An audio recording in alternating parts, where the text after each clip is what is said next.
Ընկերներ ողջույն, սահմանը անցնում ենք հանուն Հանրապետության կուսակցության փոխնախագահ Ռուբեն Մեհրաբյանի հետ։ Ողջույն, պարոն Մեհրաբյան, շնորհակալություն միանալու համար։ Բարև ձեզ, պարոն Ոսկանյան, շնորհակալ եմ հրավերի համար։ Պարոն Մեհրաբյան, դե բնականաբար խոսելու ենք Սահմանադրական դատարանի որոշումից, որը հունիսի 7-ի խորհրդանական ընտրությունների արդյունքները վիճարկող ուժերի դիմումները որոշեց չբավարարել, այսինքն ուժի մեջ թողեց Կենտրոնական ընտրական հանձնաժողովի որոշումը ընտրության արդյունքների մասով։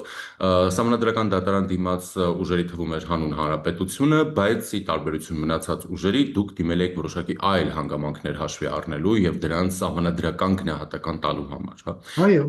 Հետևաբար ես կխնդրեմ ձեզ նախ մեկնաբանություն Սահմանադրական դատարանի որոշման մասով ու բնականաբար այն դիմումների, որոնք դուք եք կարևոր գտել եւ ներկայացրել բարձր դատարան։ նախ ուզում եմ ասել, որ դրանից հետևեց մեր հայտարարությունը, մեր գնահատականը այդ որոշման, ամենայն դեպս այն մասով, որ մասով մենք տեսանք այդ նիստի ժամանակ, հա, ընդհանրապես որը մի քանի վայրկյան տևեց, հուլիսի 7-ին կլինի ավելի համապարփակ գրավոր, այսպես տեքստային որոշումը արդեն ամբողջական վերսիայով, իսկ հուլիսի 4-ին հրապարակվեց միայն, այսպես ասենք, գործողության մասը։ Հա, այսինքն այն, որ ընտրություններն անվավեր ճանաչելու հայցը մերժվում է։ Իսկ թե հիմնավորումները, նաև առաջարկները, որով հանդես կգա սահմանադրական դատարանը, մենք կտեսնենք ամսի 7-ին եւ կգնահատենք ըստ այդմ։ Բայց ուզում եմ ասել, որ մենք ճանաչում ենք սահմանադրական դատարանի որոշումը, բայց նաև արձանագրում ենք, որ մեր բարձրացրած հարցերը այնպես չի, որ դրանով փակվում են, հա։ Միայն չեղյալ չհամարելով չի վերանում այն խնդիրը, որի մասին մենք ամիսներով, տարիներով խոսել ենք, որ կա արտաքին ազդեցություն ընտրությունների վրա, միտումնավոր, չարամիտ եւ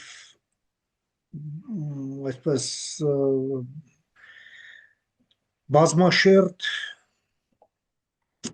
իսկ արդեն ընտրություններին ընդառաջ նաև արձանագրվեց ընտրակաշառքի այլ ձևի նյութական շահագրգռման, այսպես ցանցային գործող, հա, նաև առերևույթ, ահռելի ֆինանսական հոսքեր, ընդ որում կեղտոտ փողերի առերևույթ, հա, նաև մարդկանց սոցիալական խոցելիությունն է շահագործվել եւ դա հասել է այնպիսի ծավալի, հա, տվյալները երբ համադրում ենք, որ սա միայն քրեական գործերով, քրեական վարույթներով այդ էպիզոդ առ էպիզոդ ուղղակի հնարավոր չէ համարել բավարար։ Մենք հայց էինք բարձրացրել եւ դա մնում է ուժի մեջ, այս հարցը, որի պատասխանը մենք այնուամենայնիվ պահանջում ենք եւ պահանջելու ենք պետությունից։ Արդյոք այս քվեները, որ մեխանիկորեն հաշվել են, հա, ի վերջո ընտրությունները միայն քվեարկության օրը քվեաթերթիկ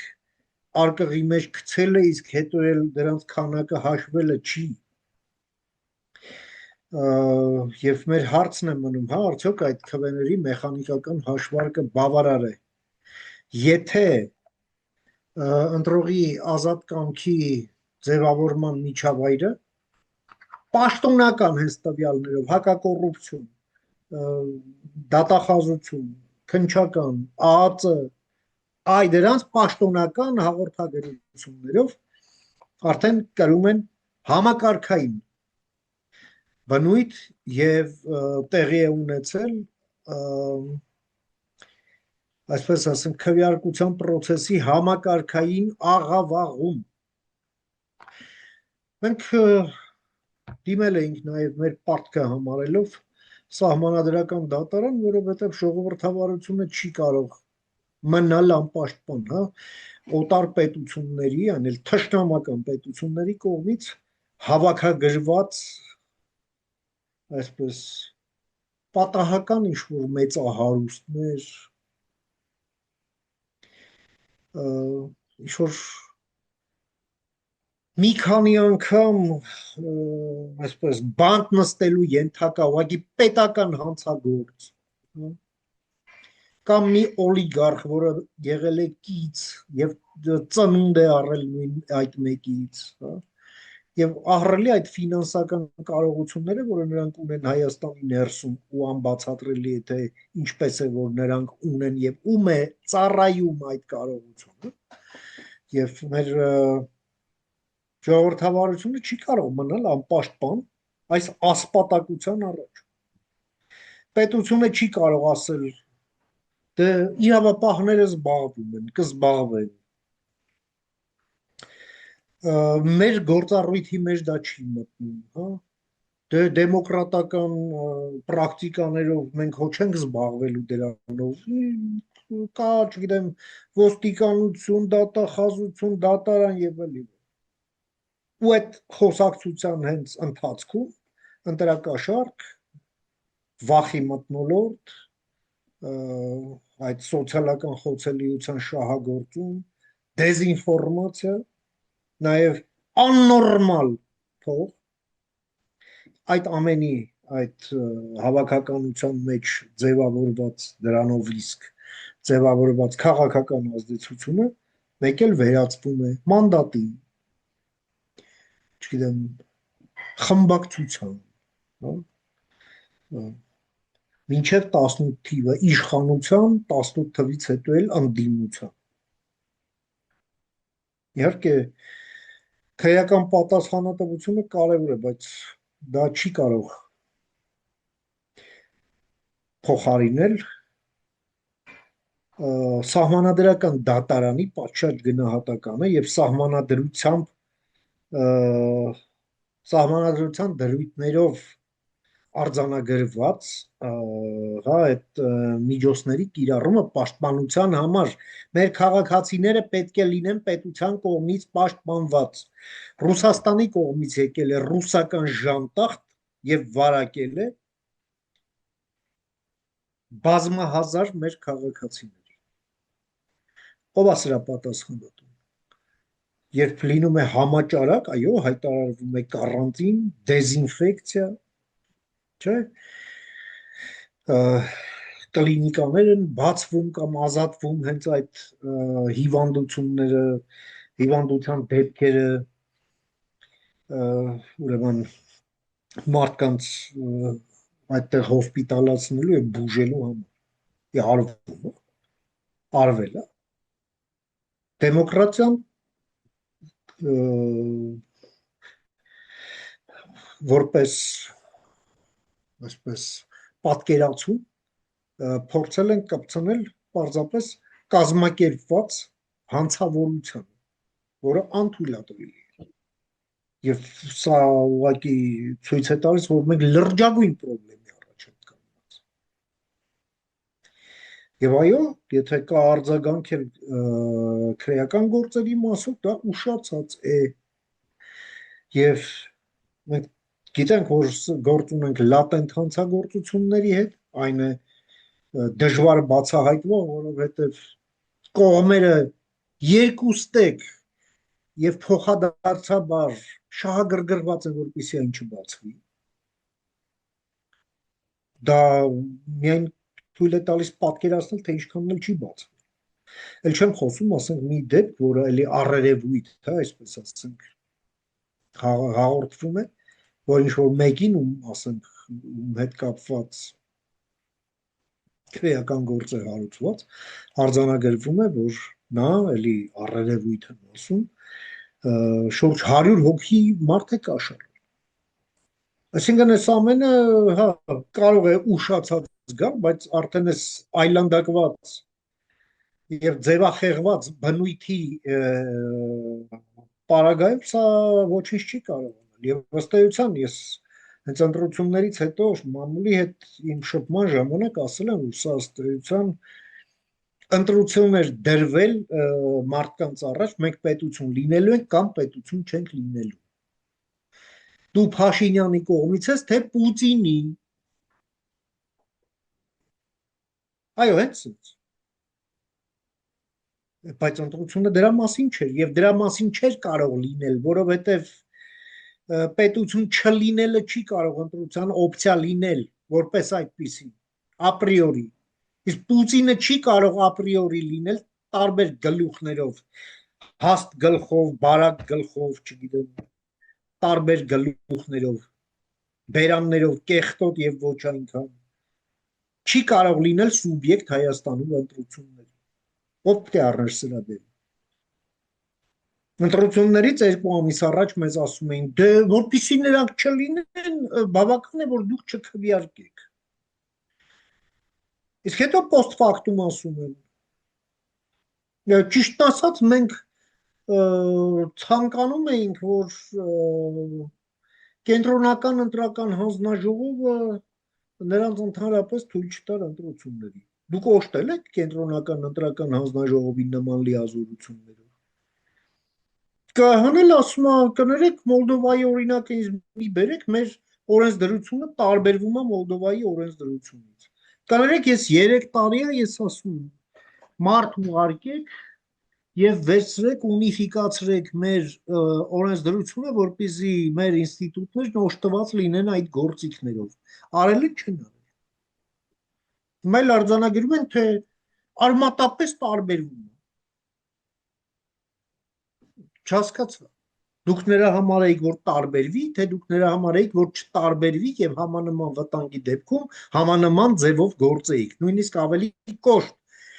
որովհետեւ կյանքը ցույց է տալիս, որ Ռուսաստանը շատ ավելի մեծ ջանքեր գործադրեց Հայաստանում իրավիճակ բերելու համար։ Եվ եթե Մոլդովան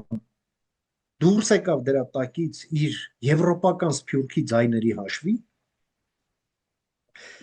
ապա Հայաստանում դա տեղի ունեցավ բացառապես Հայաստանում ապրողների, նաև դե իհարկե նաև դրսից էլ մարդիկ եկան, փառք ու պատիվ նրանց, նույնիսկ Ռուսաստանից ես ճանաչում եմ մարդկանց, որ եկել են եւ քվեարկել են ժողովրդավարական ուժերից մեկի մյուսի կողմից, նաև մեր կողմից, այո, դա էլ է, բայց պետությունն այստեղ ֆունկցիա չուներ, ուներ։ Եվ հիմա զատիկից հետո ձու են ներկում։ Հիմա մեր խնդիրն այն չի, որ մենք դնենք ու սկսենք վիճել սահմանադրական դատարանի կամ նրա ընդունած որոշման հետ։ Մենք հարգում ենք սահմանադրական դատարանին, հարգում ենք այս որոշումը եւ հարգանքով ենք վերաբերվելու, մի հատ տեսնենք ինչ են իրենք առաջարկում, որպեսզի սա լինի վերջին ընտրությունը, որտեղ ռուսական թերմացքը կարող է լինել սուբյեկտ, որտեղ ընտրակաշառքը կարող է լինել գործուն, նույնիսկ չնչին չափով։ Եվ ելեմ ուզում հիշեցնել մեծն Ֆիրդուսին, շահին մորթում են կամ շահն է մորթում։ Երրորդ տարբերակ չի լինելու, էլ ուղեղս չդնեք բալանսավորեք ստեղ։ Բնականաբար կսպասենք սահմանադրական դատարանի առավել ընդգրկուն մեկնաբանություններին եւ այս համատեքստում ուժեղ Հայաստանը հայտարարեց, որ որոշել են մանդատները վերցնեն, շատ երկար մտածեցին եւ այլն, գնան խորհրդարան, հետո ճիշտ պահի կգեներացնեն նաեւ դրան զուգահեռ փողոցը, որպեսզի հեռացնեն այս իշխանությանը, երբ գա այդ պահը եւ ամբողջ հանրապետության տարածքում, որպեսզի կտրեն ՔՊ-ի թևերը եւ իրենք շատ իրենց առաջնային նպատակը իրագործեցին, կանխեցին Ալիևի պահանջով Հայաստանի Սահմանադրության փոփոխությունը ու ինչ-որ նման բաներ։ Այս մարդիկ հասան ձեզ իրենց նպատակին։ Այս մարդիկ ունեն մի նպատակ եւ հասել են իրենց նպատակին։ Այս մարդիկ նպատակ ունեն Պուտինին ծառայել, այո, հասել են իրենց նպատակին, ծառայել, ծառայում եւ ծառայելու են։ Այլ է հարցը, որ իր նպատակին չհասավ Պուտինը։ Չհասավ, որովհետև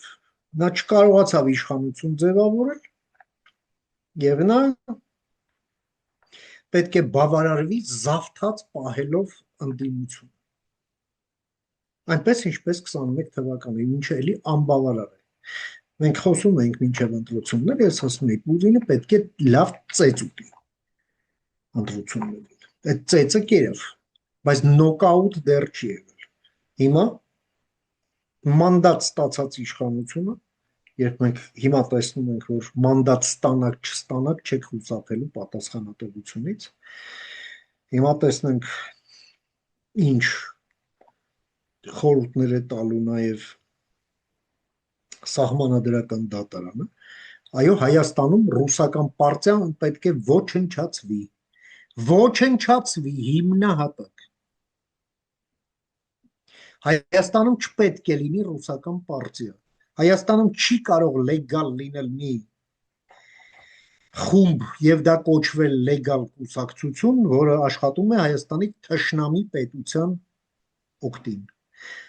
Հայաստանի հաշվին, Հայաստանի դեմ, հա, եւ ես էլ ասենք պարտադրվեմ 5 տարի հարկեր վճարել, որ ասենք պայմանական իշխան Սաղաթելյանն աշխատավարձ ստանա, կամ Գոհար Մելոյանը, օրինակ։ Շնորհակալ եմ, պարոն Մեհրաբյան։ Որից Զրուցակիցս Հանուն Հանրապետության կուսակցության փոխնախագահ Ռուբեն Մեհրաբյանն էր։ Բաժանորդագրվեք ալիքին, օրվա զարգացումներին հետևեք Telegram-յան ալիքում, որի հղում այս տեսանյութի մեկնաբանության բաժնում է։